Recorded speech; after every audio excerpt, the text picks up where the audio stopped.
chega mais, boa noite. Tá pensando assim, cunhado é parente, né, ou não?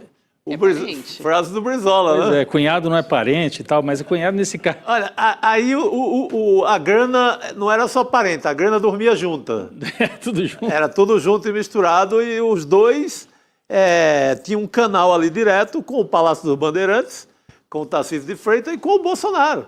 Então essas doações a gente pode entender, de certa maneira, como doações também do grupo do Vorcaro, apesar de não serem diretamente dele, né? Eram do cunhado, né? Pessoa física do cunhado, O né? dinheiro é muito junto ali, não dá para separar, né? Não tem como você separar, não, aqui é do Vorcaro, aqui é do cunhado, aqui é da mulher é da irmã do Vorcaro, não dá. Agora me chama a atenção, se imagina se o maior doador de campanha, vamos supor, do Haddad e do Lula, em 2022, vamos supor, tem um empresário, é investigado. Seria a manchete do UOL e do G1 durante uns 10 dias. Seria assim, helicóptero no quintal do Haddad, de todas as grandes emissoras, chegando todo mundo, 24 horas. Claro, e todo mundo querendo saber quem era o cunhado que doou para o Haddad. Que homem generoso é esse? É uma generosidade impressionante. Qual a ligação dele com o Lula? 5 milhões. Então, seria 24 horas e outra, era difícil sair dessa crise. Pois é, agora que... Era difícil ter governo forte depois disso.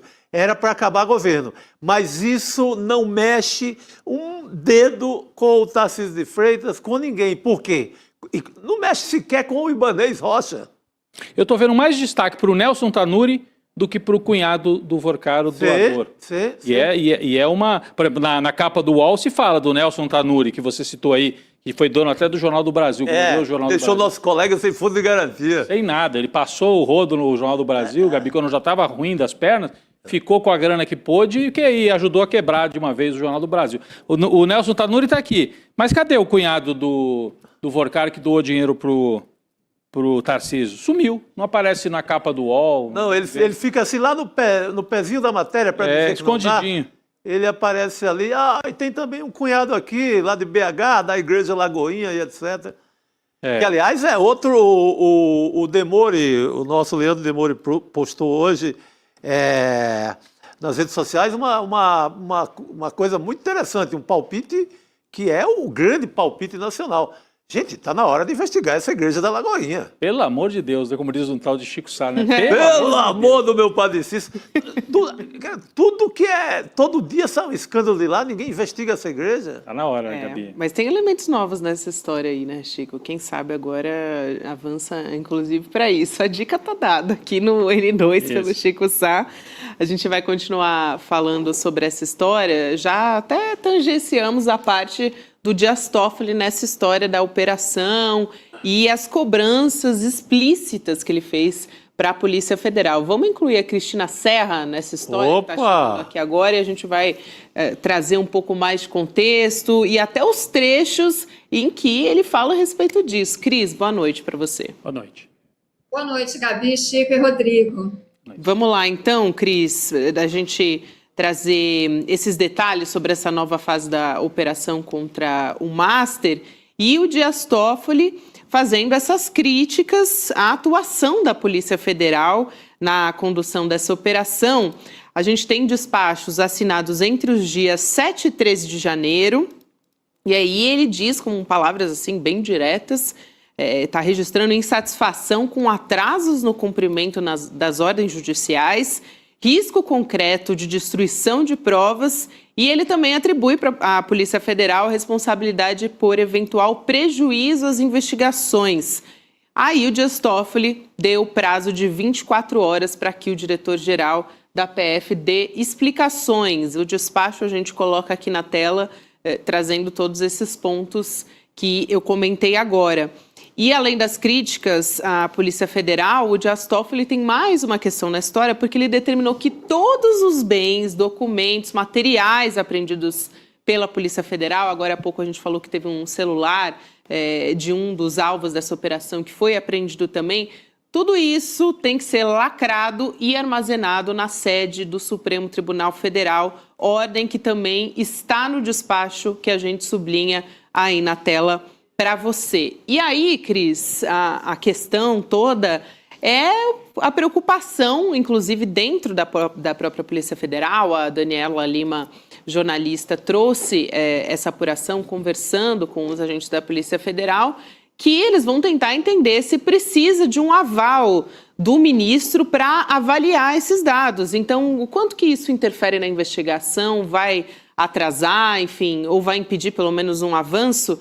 E aí o Andrei Rodrigues também deve responder, só que só nos autos ele está evitando o embate público, segundo uma apuração da CNN também. Então ele vai responder nos autos do processo, aliás, um processo que está sob sigilo, lembrando aqui que foi imposto pelo próprio Dias Toffoli, né, Cris? Gabi, esse processo tem um vício de origem, o que torna toda e qualquer ação do ministro Toffoli, nesse caso, suspeita ou minimamente sujeita a algum tipo de controvérsia.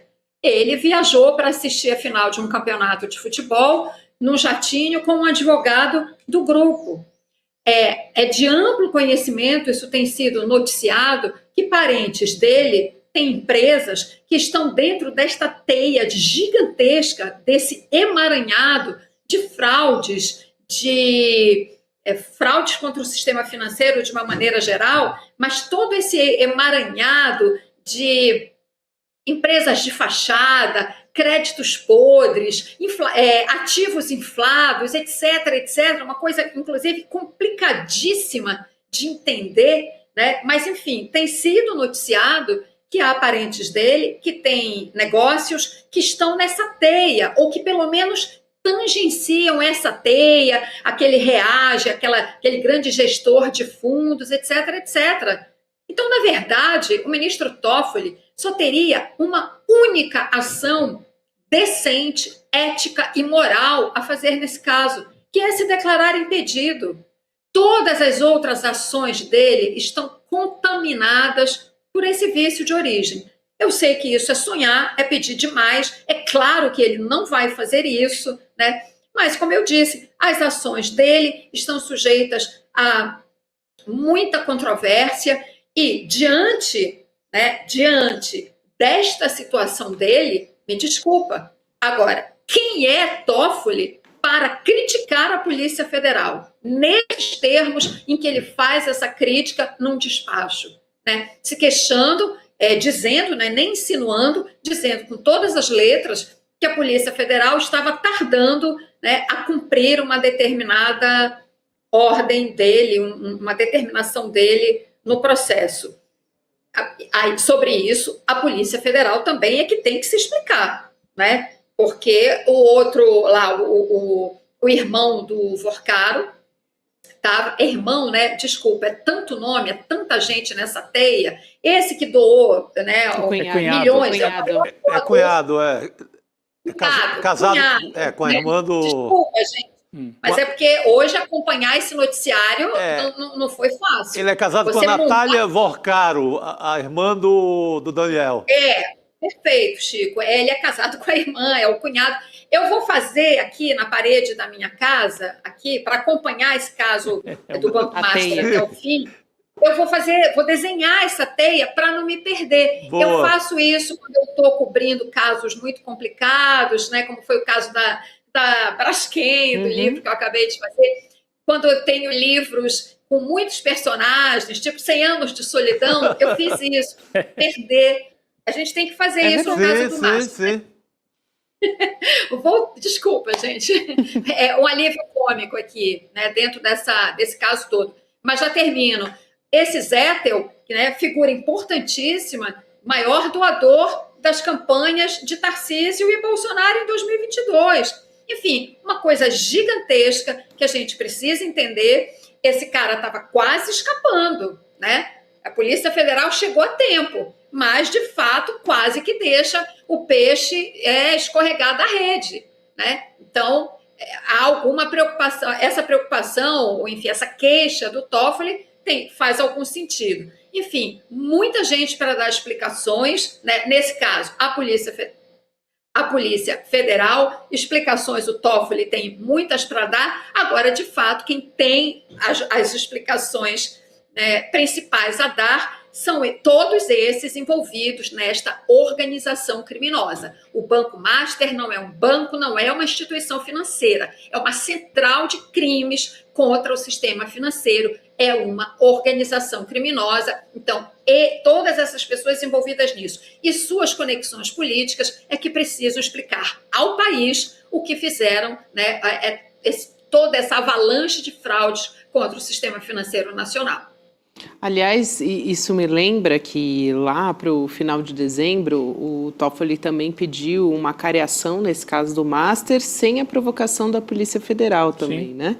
Então, antecipando a produção de provas ali, porque normalmente, de praxe, é a PF que faz esse pedido, né? Essa determinação para depois o caso caminhar. Enfim, é mais uma fase, vamos dizer assim, agora muito mais explícita por parte Além de ter voado no avião para assistir o jogo do Palmeiras em Lima contra o Flamengo, jogo que o Palmeiras perdeu, né, inclusive. Então ele foi junto com um advogado que defendia um dos acusados do caso Master, né?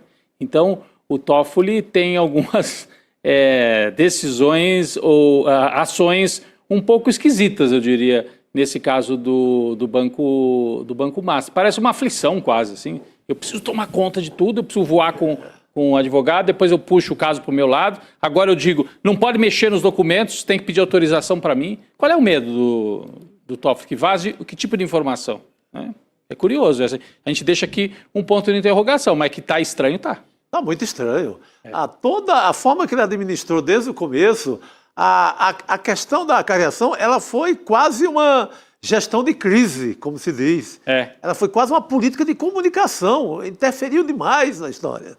Segurou a história e aí criaram aquele outro ramal de defesa via TCU, o Centrão criou aquela operação. Então, juntou aquilo com o Toffoli, se achava que iam embarrear tudo. É porque a coisa é tão imoral, tão escandalosa, que vazou. Vazou. Não segura, não tem como segurar um escândalo que tem 6 mega-senas da virada, quase 6 bilhões, só no dinheiro bloqueado hoje. E a cariação, Gabi, que ele mandou fazer sem pedido da Polícia Federal, era para constranger o diretor do Banco Central. Depois voltou atrás. Né? Porque tinha 3 pessoas ali para ser ouvidas no mesmo dia. O Vorcaro, o diretor do BRB, o PH Costa, né? Isso. E o diretor do Banco Central, que é uma autoridade que investiga o caso. Né? E ninguém entendeu, né? Ninguém entendeu nada.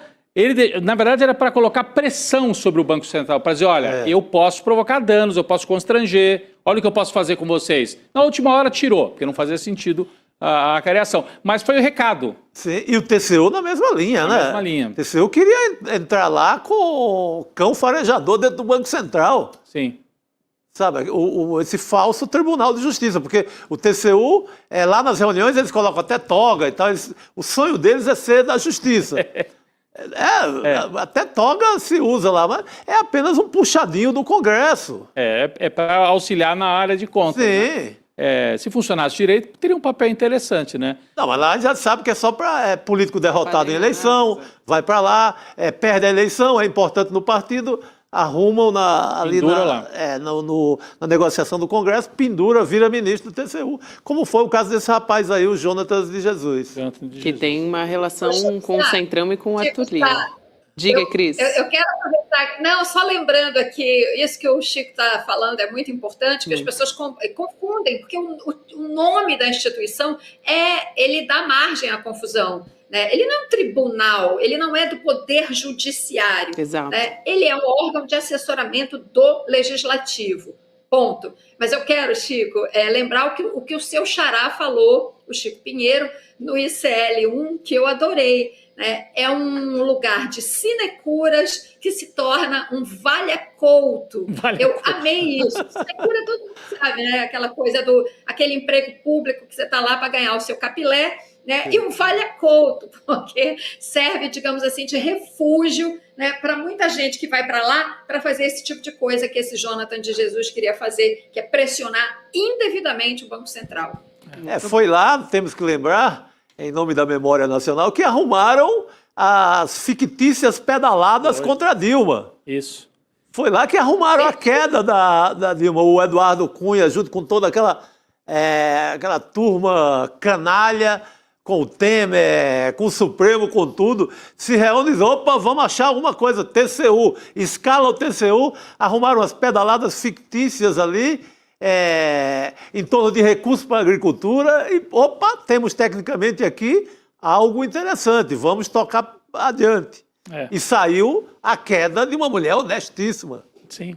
Relatório assinado no TCU, o relatório das pedaladas, pelo ministro Augusto Nardes, bolsonarista de 4 costados. Exatamente, bem lembrado, Cris.